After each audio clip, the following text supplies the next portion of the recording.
ये आप कानून व्यवस्था की बात करते हैं, आप सदन के अंदर ही कानून व्यवस्था तोड़ने का काम कर रहे हैं। बहुत गलत बात है, बहुत गलत बात है। प्रॉपर्टी मत तोड़िए, बहुत आपकी प्रॉपर्टी है। उत्तराखंड की जनता के बहुत गाड़ी कमाई से ये बना है।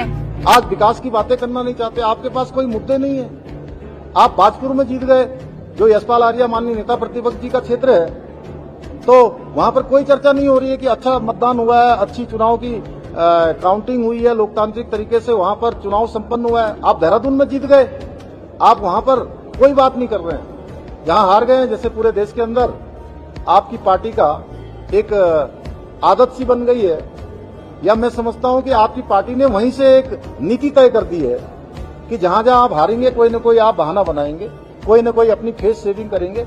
जैसे हार जाते हैं तो कहते हैं ईवीएम दोषी है, ईवीएम को दोष ठहराते हैं। इस बार तो ईवीएम भी नहीं थी। और जब कहीं हार जाते हैं तो कहते हैं चुनाव आयोग दोषी है, कभी हार जाते हैं प्रशासन पर ठीकरा फोड़ते हैं। अरे भाई, नैनीताल में ही देखिए आप, जहां नैनीताल में आज परिणाम घोषित हुआ है, उसमें अध्यक्ष भारतीय जनता पार्टी का जीता है और उपाध्यक्ष कांग्रेस का जीत गया। अगर निष्पक्ष मतदान नहीं होता विकास जी, तो आप बताइए क्या ऐसा होता? क्या दोनों ही पद भाजपा को मिलने चाहिए थे?